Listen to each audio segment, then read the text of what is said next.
नियम सार जी में 5 इंद्रियों को दंड कहा है। 5 दंड, दंड मन दंड, वचन दंड, काय दंड। दंड दंड कहा है, दंड मन वचन काय दंड है। दंड में मिली है तुम्हें जी, भगवान नहीं बने उसके दंड में मिली 5 इंद्रियां और मन वचन काय। और आप क्या कर रहे हो? खुश? पंडित जी बहुत भाग्य अच्छा है। क्यों भाग्य अच्छा है?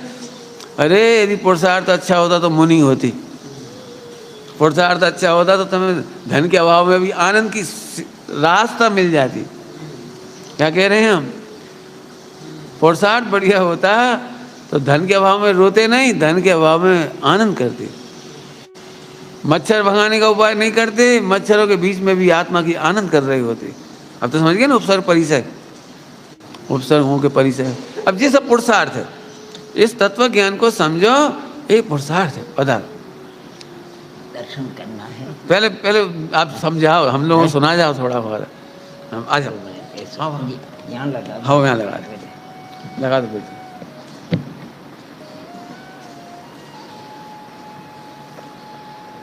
बैराग पाठ सुन रहे पंडित साहब की।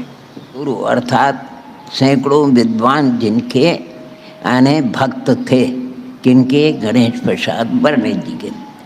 और योगान योग की बात थी कि सागर में जो विद्यालय है मोराजी, उसका स्वर्ण जयंती महोत्सव था। और शुल्लक जी माने गणेश प्रसाद जी से उन्होंने प्रार्थना करी कि मेरा अब शरीर चलने योग्य नहीं है, आपको अगर स्वर्ण जयंती मनाना है तो यहीं आकर के मना लो। उन्होंने आशीर्वाद दे दिया। तो सम्मेद शिखर में मोराजी की स्वर्ण जयंती थी। लगभग 100-150 उच्च कोटि के विद्वान भी यहाँ पधारे हुए थे और स्वामी जी भी सत्संग यहाँ पर पधार गए। अष्टानिका उनकी यहाँ हुई। जो भी हो, स्वामी जी को पता था कि जैन समाज में गणेश प्रसाद वर्णी जी का बहुत आदर होता है और स्थान होता है। सुनने में आ रहा है आपको? इसलिए उन्होंने सम्मेद शिखर में मंगल प्रवेश करने के अनंतर सीधे खास लोगों के साथ में इसरी पधारे। कहाँ पर?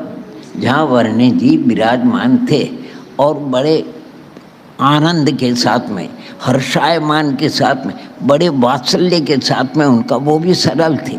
और स्वामी जी पहुंच गए। जैसे ये तख्त है, तख्त पे बैठे हुए थे वर्णी जी, और स्वामी जी पहुँचे तो उनको अपने तख्त पर बिठा लिया। हाथ पे हाथ जिसको कहना चाहिए, जो कुछ उनकी वार्ता हुई हो। इसके बाद स्वामी जी ने कहा कि हम 8 दिन के लिए अष्टानिका सम्मेद शिखर में कर रहे हैं, आपको वहाँ पधारना है। यानी आपका जितने भी परिकर विद्वानों के साथ में। बोले कि हम तो वहाँ स्वर्ण जयंती के लिए आ ही रहे हैं। नहीं आए, समझे? नहीं, आपको स्वर्ण जयंती के लिए तो आना है, लेकिन आपको सभा में पधारना है। सबसे बड़ी बात क्या है? जो हमारी धर्म सभा होती है, हम समय सार के ऊपर प्रातःकाल, उनका नियम है समय सार के ऊपर प्रवचन करना, बाकी मध्याह्न में अन्य ग्रंथों को लेते थे। तो उन्होंने कहा कोई बात नहीं, शिखर जी आ रहे हैं, हम आपके वहाँ प्रवचन में भी आएंगे। सचमुच में वो आए। मय संगी ब्रह्मचारी विद्वान थे और सभा लगती थी। उनको जैसा व्यवहार में स्थान है वैसा स्थान, उचित स्थान दिया।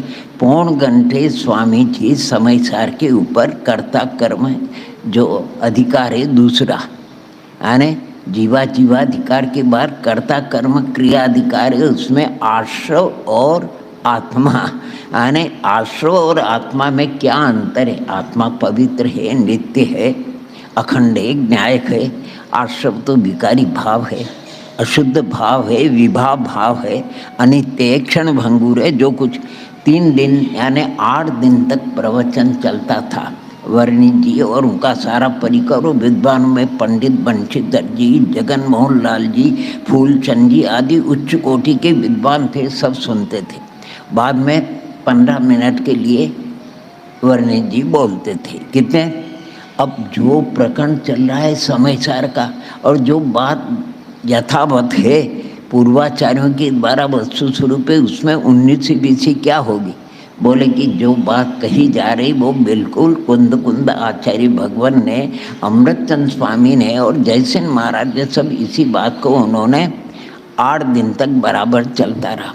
और कुछ छोटी बात है, और शाम को रात्रि को 8 बजे तेरा पंथ कोठी में, नहीं आज समझ, विद्वानों की सभा होती थी तो हम वहाँ पर भी जाते थे, सुनते। तो एक इंद्रलाल जी शास्त्री जयपुर के थे, छोटे कद के थे। कुछ उन्होंने अच्छा शब्द नहीं बोला स्वामी जी के विषय में। तो एक कोई ब्रह्मचारी थे, भगवा वस्त्र पहनने वाले, नहीं आज सब एक घटना आंखों देखी मैं आपको सुना रहा हूँ। वो खड़ा हो गया और उनको मारने के लिए, तो बीच बचाव में विद्वानों ने उनका बचाव किया, यानी वो समाप्त हो गए। मैं एक और बात आपको बताता हूँ। वर्णी जी जहाँ विराजमान थे 13 पंथ कोठी में, वर्णी भवन करके, और वहाँ विद्वान लोग उनको घेर करके बैठते थे और कहते हैं ये स्वामी जी है, ये शास्त्र के विरुद्ध इतनी बातें, कारण कार्य के विषय में, निमित्त उपादान के विषय में, शुभ शुद्धोपयोग के विषय में, अन्य बातों में जो भी है, तो विद्वान लोग आपको बोलना चाहिए, नहीं आए समझे वर्णी जी। और जिस हम चुपचाप क्यों, बड़े विद्वानों के साथ में अपना तो कुछ नहीं, चुपचाप बैठ करके सुनते थे। योगान योग की बात विद्वान 10-20 उच्च कोटि के, रांची के पाठक चंडी और मक्खन लाल जी, न मालूम कौन कौन से विद्वान थे, वो सब घेर करके बैठे थे। पूज्य वर्णी जी बैठे थे, एक ब्रह्मचारी नंदलाल जी करके भगवा कपड़ा वाले थे, वो वर्णी जी के भक्त होंगे। वो आकर के वर्णी जी को माने इच्छा में करके बैठ गए। और मक्खन लाल जी मोरने वाला, उनको पता था कि ये सोनगढ़ के अनुयायी है ब्रह्मचारी, कौन नहीं आए समझे। तो जानबूझ करके उनको पूछा कि ब्रह्मचारी जी आप कहाँ से आ रहे हो? कि मैं तो गिरिराज की वंदना करके आ रहा हूँ, गिरिराज की पवन पावन तीर्थ। अच्छा, तो ये बताओ कि आप वंदना करके आ रहे हो, तो वंदना आपकी आत्मा ने करी कि शरीर ने करी? वंदना आपकी आत्मा ने करी कि शरीर ने करी? वो सीधे साधे भोले भाले थे। अगर ये बोलते कि शरीर ने करी तो शरीर तो अचेतन और जड़ है, और आत्मा ने करी तो आत्मा तो अमूर्ति के, उसके तो हाथ पैर ही नहीं है। और दोनों ने करी, अगर मान लो ऐसा कहते हैं तो 50-50% दोनों को लाभ होगा, शरीर को भी 50% हिस्सा और आत्मा को। और दोनों ने अगर वंदना नहीं करी तो ये वचन बोलना कि मैं गिरिराज की वंदना करके आ रहा हूँ, ये स्ववचनवादी थे। तो उस समय थोड़ा भीतर में था, तो सभी विद्वान बैठे थे। तो मक्खन लाल जी से मैंने कहा कि आदरणीय पंडित साहब, मैं भी गिरिराज की वंदना करके आ रहा हूँ, अगर आपका आशीर्वाद हो तो 2 शब्द मैं बोलूं। बोले कि अच्छी बात है, बोलो क्या कहना चाहते हो? मैंने कहा गिरिराज की वंदना का जो प्रशस्त भाव था, धर्मानुराग, वो आत्मा के चारित्र गुण का परिणाम था। किसका? परिणाम। और ज्ञान भी आत्मा का क्षावसमिक ज्ञान है, कैसी वंदना करना, कैसा तीर्थ आदि। और श्रद्धा आस्था भी है, सम्यक गुण की पर्याय जो श्रद्धा आस्था वो भी है, और वीर गुण की पर्याय, और एक क्षत्रा भगारो संबंध आत्मा का और शरीर का है। उसमें प्रदेश परिस्पंदन होता है।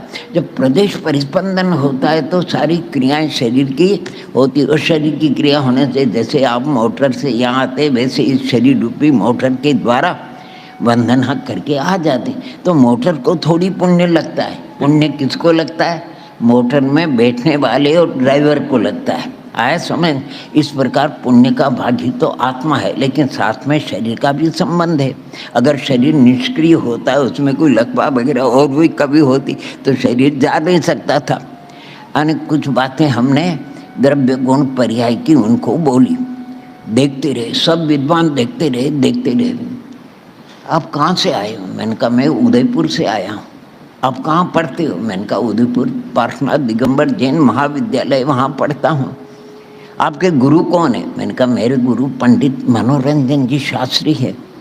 अच्छा, किसी विद्वान ने क्यों नहीं बोला? नहीं आए समझे। जब मैंने द्रव्य गुण पर्याय के विषय में विश्लेषण किया और शरीर और आत्मा का संबंध बतलाया, मैंने कहा अब आप ही बताए कि वंदना का फल किसको मिलेगा, शरीर को मिलेगा कि आत्मा को? शरीर तो अचेतन है, जड़ है, और दोनों ने करी। दोनों ने करने का मतलब भी नहीं है।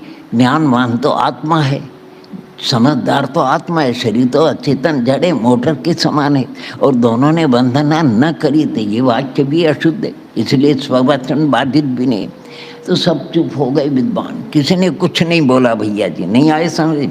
हम तो इतना बोल करके फिर उनको, ये आपको सम्मेद शिखर की सन 56 की घटना है। इसके बाद स्वामी जी मैं संग कलकत्ता वगैरह गए थे, हम लोग भी कलकत्ता वगैरह गए। एक वंदना, पहली वंदना हमारी 56 में यहाँ पर हुई।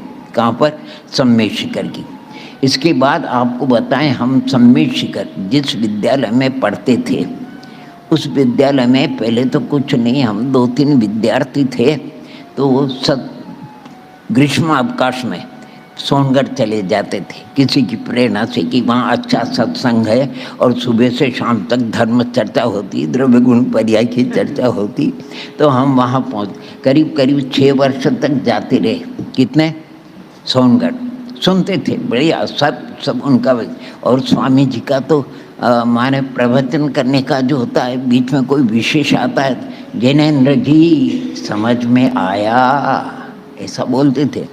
रतनलाल जी समझ में आया, भगवान आत्मा एनो भान थया बिगर आत्मानो कल्याण थतो नथी। यानी जो भी बोलते थे वो बढ़िया बोलते थे, सुनते थे, विद्वान भी सुनते थे। माने बहुत 6 माने 7। और राम जी भाई क्लास लेते थे, और जेठा भाई क्या वो खेमचंद भाई, हाँ वो भी क्लास लेते थे, और भी जितने भी थे।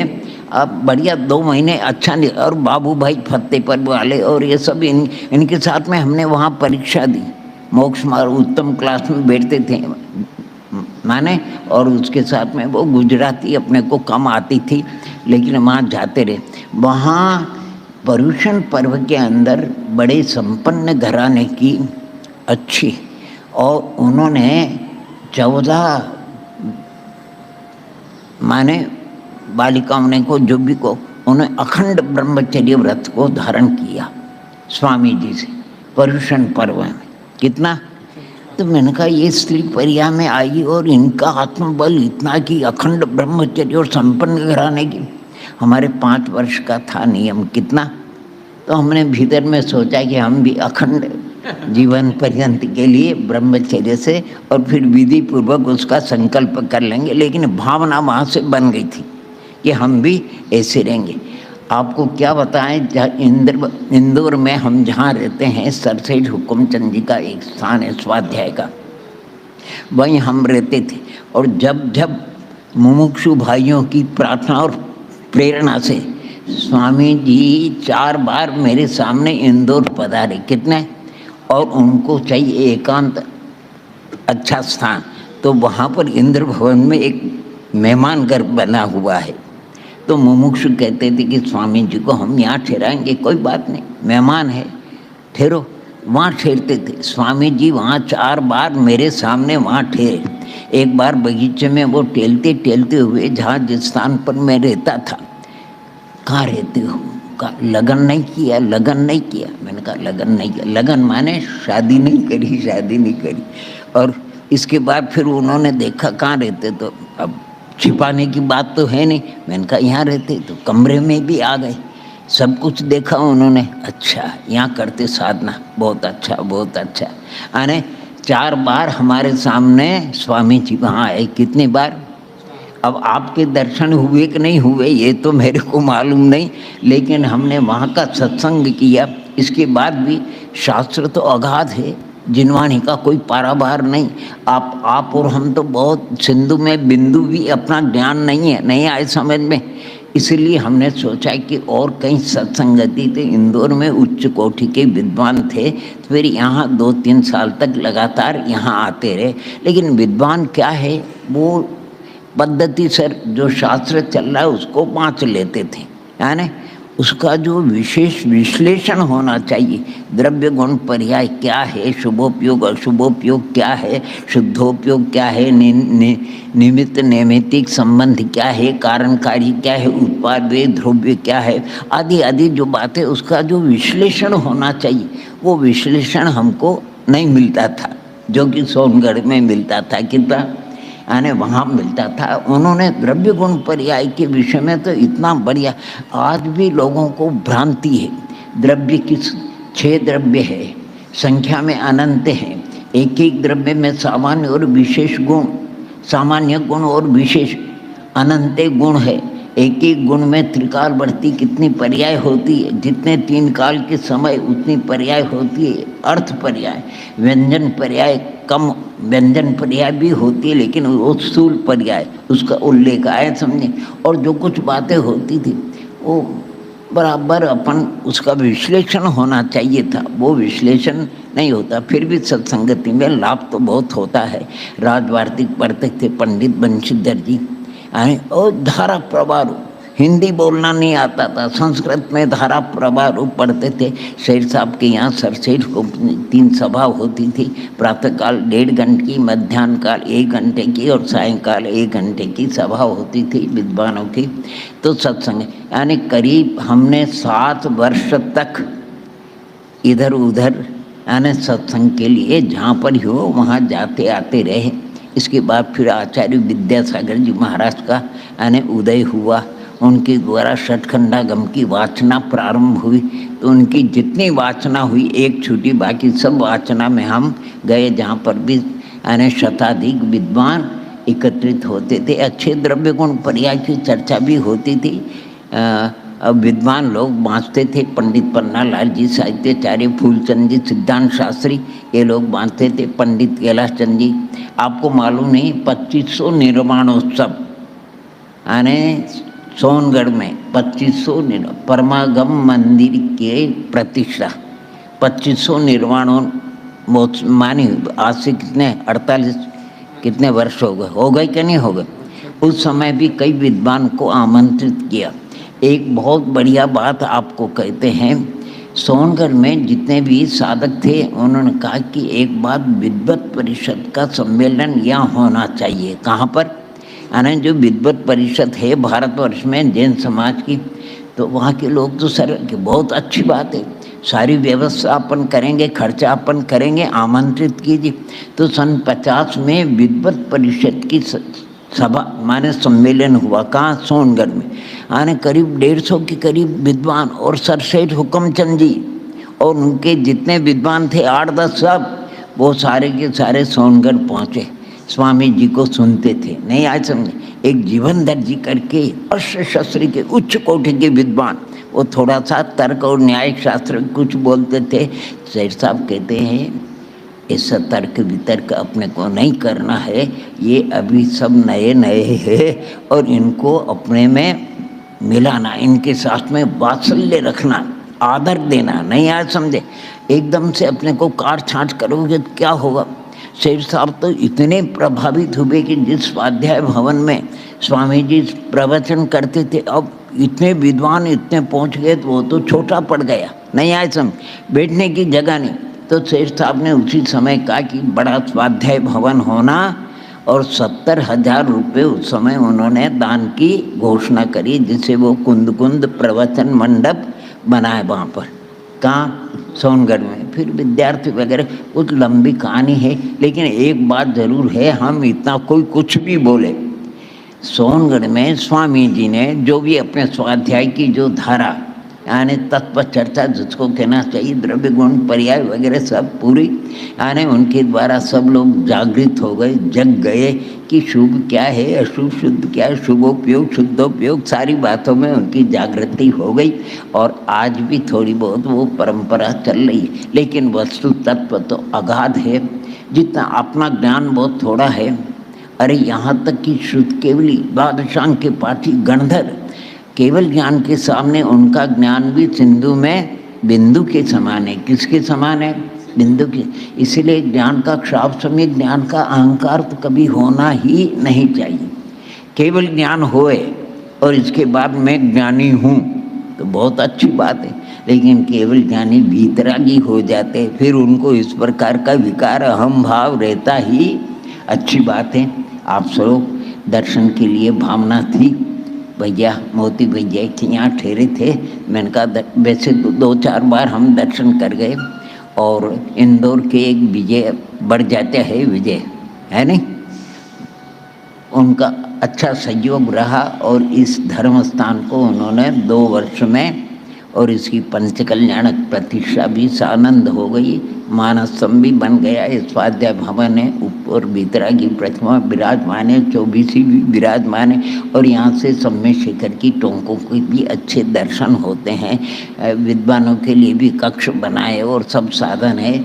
इसलिए जब भी, एक बार शायद रविंद्र जी थे, उनकी यहाँ क्लास चल रही थी, जो भी हो, उस समय भी हम आए थे। जब भी आते हैं तो एक बार दर्शन जरूर यहाँ करके जाते हैं। बहुत से लोग तो कुछ कहते हैं, अनेक प्रकार के जीव, नाना प्रकार। कुंद स्वामी ने नियम सार में बताया, 157 में गाथा में, नाना जीव नाना प्रकार के प्रणाम, यानी सबके एक सरी के प्रणाम। अध्यवसान जितने हैं, असंख्यात लोक परिमाण अध्यवसात स्थान है। कितने? तो सबके अध्यवसात स्थान मिलते नहीं हैं, और जो कुछ होता है वो अच्छे के लिए होता है, नहीं आता है। स्वामी जी का उदय हुआ तो अच्छे के लिए हुआ, लोगों को जगा गए, वो स्वाध्याय में रुचि लगा गए, लोग गहराई से अध्ययन करने लगे। छड़ाला हो कि द्रव्य संग्रह हो कि रत्नकरण शाब्काचार हो कि यानी तत्वार सूत्र हो कि समय सार, प्रवचन सार, नियम सार, पंचाशिकाय जो भी हो, गौमठ सार, जीव का छठखंडागम को भी हो, चारों अनुयोगों के शास्त्र सब में जगा करके गए। उनका बहुत ही अच्छा है। हम तो उपकार इसलिए मानते हैं कि सबसे पहले हमको द्रव्य गुण पर्याय की चर्चा का वहाँ से अवसर मिला, इसलिए जिससे जो कुछ आपको हमको मिलता है वो हमारे लिए उपकारी होते। नहीं आज समझे, हमें गुणग्राही होना चाहिए। एक छोटी सी बात आप देखोगे, द्रव्य किसको कहते हैं? गुणों के समूह को कहते हैं, दोषों के समूह को नहीं, गुणों के समूह को। द्रव्य गुणों का समूह है, तो सारा द्रव्य उसके अनंत गुण आए नहीं, और उसमें एक गुण माने चारित्र गुण, और चारित्र गुण की कोई विकारी पर्याय है आपको वो तो दिख रही है, नहीं आए समझ में, और सारा द्रव्य आच्छादित हो गया, सब गुण आच्छादित हो गए, और पर्याय वो कुछ नहीं दिखते नहीं कितनी। यानी जैसे चील होती आकाश में उड़ती कि नहीं उड़ती, तो मेवा वगैरह सब जगह बिखरा हुआ है, अच्छी अच्छी चीज़ें, उस चील को अच्छी चीज़ नहीं दिखती है, लेकिन हल्की चीज़, विकारी चीज़ उसको दिख जाती है। तो ये तो अतत्व माने मिथ्या दृष्टि का लक्षण है। अगर गुण, खेम जी भाई कहते थे एक बहुत बड़ी बात, सम्यक दृष्टि का लक्षण और मिथ्या दृष्टि का लक्षण क्या होता है? जिसको अन्य में आने राई के बराबर भी गुण पर्वत के बराबर दिखे, और अपने में राई के बराबर भी दोष अगर पर्वत के समान दिखे तो वो सम्यक दृष्टि। और अन्य में अनेक गुण है लेकिन दोष दिखता है, यानी समुद्र के समान गुण है लेकिन दोष जरा सा है तो वो दिख जाता है। अपने में भारी दोष है और अपने को नहीं दिखते हैं, तो वो कौन है? मिथ्या दृष्टि। यानी कहीं अन्यत्र जाने की जरूरत नहीं। अच्छी बात है, आप सब लाभ ले लीजिए। मैं तो दर्शनों के लिए आए भैया सुमचंद जी, ये हमारे इंदौर में पधारे कई बार, अच्छी सात्विक वृत्ति है। यानी इन्होंने शायद एक प्रोफेसर थे पहले, यहाँ छोड़ छुड़ा दिया, और तत्व का जब रस लग जाए, यानी आत्मा की ओर बहुमान आ जाए और गुणों का आ जाए, तो दिन लोग चक्रवर्ती की संपदा, इंद्रलोक की संपदा, चक्रवर्ती के भोग, और सम्यक दृष्टि काक वीट समझत है सम्यक दृष्टि लोग। यानी काक विष्ट क्यों का? कौवा पवित्र चीज नहीं खाता है, अपवित्र चीज खाता है, और उसका जो मल होता है, सम्यक दृष्टि को ये सारी संपदा वैसी लगती है। सम्यक दृष्टि क्योंकि उसको आत्मा की महिमा, आत्मा का वैभव, आत्मा का सर्वस्व आ जाता उसको सब। आपका समय जो भी हो, बाकी हमारे यहाँ शिविर भी लगते हैं, माने क्या भारी जी वगैरह हुकुमचंद जी, वहाँ तुकोगंज में एक बार उनका ग्रीष्म का शिविर था। अनेक जगह से लोग आए हुए थे और वात्सल्य रखते थे, तो हमको भी कहा कि आपको भी आना। मैंने कहा पास में कोई बात नहीं, अपन आ जाएंगे। तो उनके शिविर में जाते थे, सुनते थे योगान योग की बात। एक दिन उन्होंने जो कहा कि आपको 10 मिनट के लिए बोलना है। मैंने कहा मैं क्या बोलूँ, आपका शिविर है, आपको बहुत अच्छा। नहीं, आपको 10 मिनट बोलना है। मैंने कहा अच्छी बात है, 10 मिनट के लिए बोलना है। मैंने 10 मिनट के लिए क्या बोला वो आपको सुना करके समापन करता हूँ। मैंने कहा समयसार ग्रंथराज है, आचार्य कुंद देव की 12 रचित गाथाओं में 415 39 कोई जितने भी हो, उसमें 9 अधिकार है। कितने अधिकार है? जीवाधिकार, कर्ता कर्म क्रियाधिकार, पुण्य पापाधिकार, आश्रवाधिकार, संवर निर्रा बंधाधिकार, मोक्षाधिकार और सर्व ज्ञान विशुद्ध ज्ञानाधिकार है नहीं। और 47 शक्तियों का भी वर्णन किया अमृतचंद स्वामी ने। तो मैंने एक ही बात उन सब भव्यात्मा जितने भी थे, यानी कि समय सार में मैंने कुंद भगवान से प्रार्थना करी कि हम तो बहुत अल्प बुद्धि हैं, हमको तो संक्षेप में आप समझा दो कि अच्छी बात है। कहते हैं आत्मा और आश्रम 2 चीज़ ध्यान रखना, आत्मा और आश्रम। आत्मा और आश्रम की एक ही राशि है, आत्मा और आश्रम एक ही। लेकिन बाल गोपाल आत्मा को नहीं जानते और आश्रम को भी, इसलिए आत्मा के स्थान पर तो अपन ज्ञान रखेंगे। किसको रखेंगे? ज्ञान।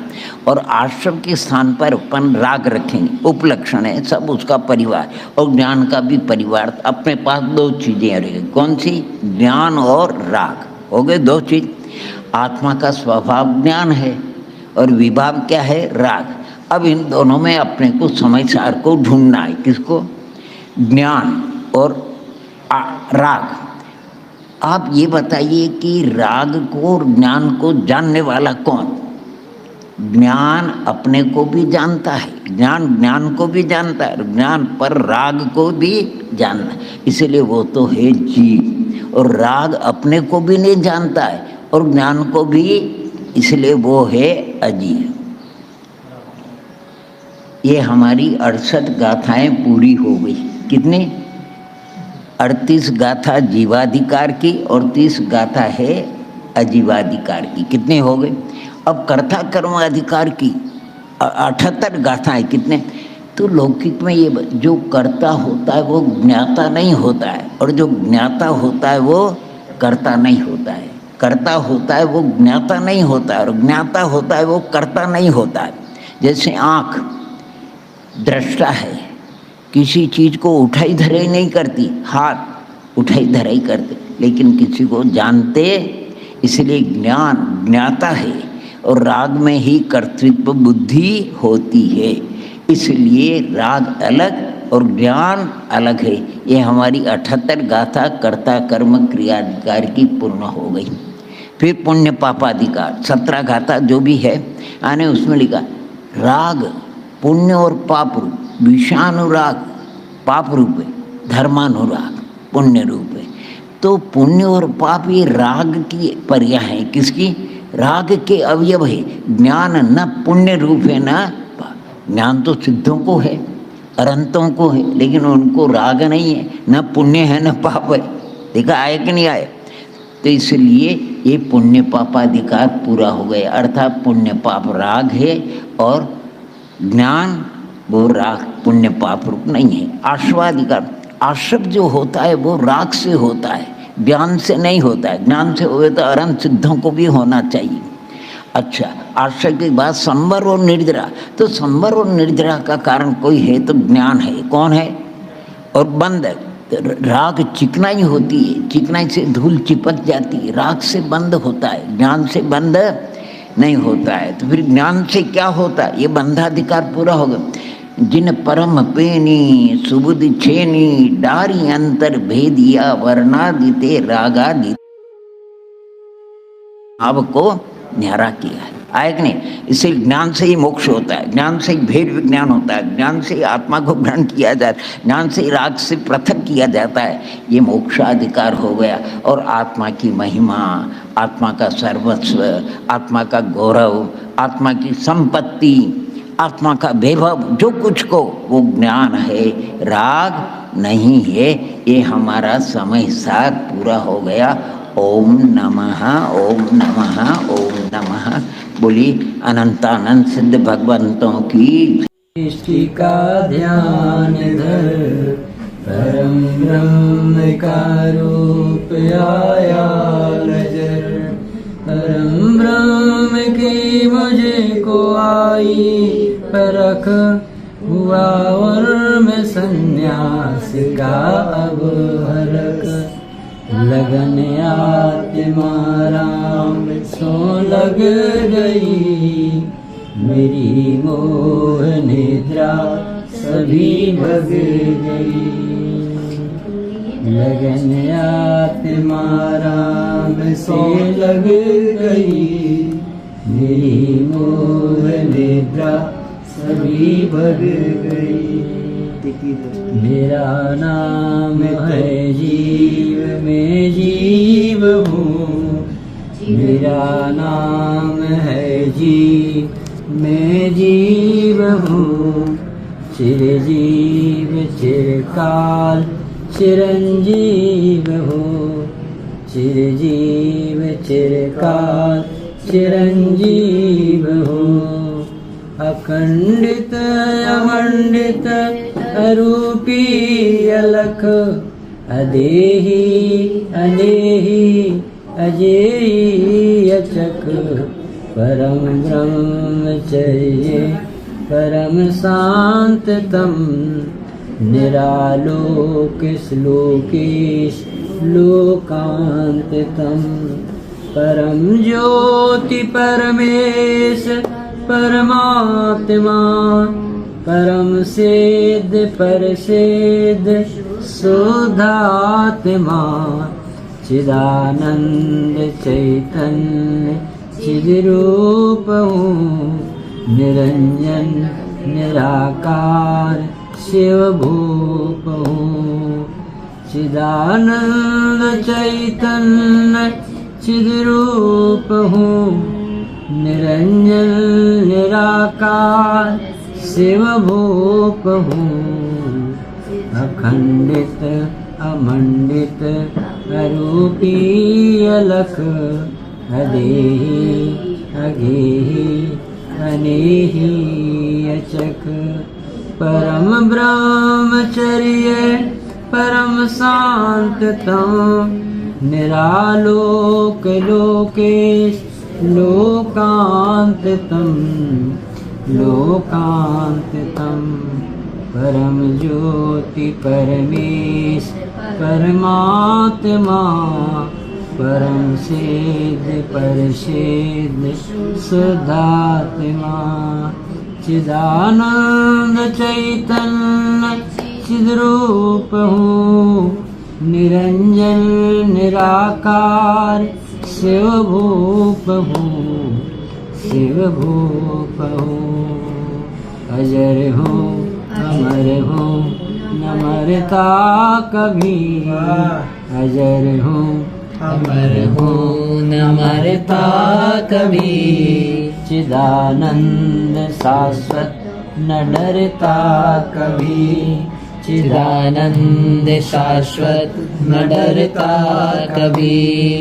संसार के जीव मर के डरे, परम पद का शिवला वंदन करे।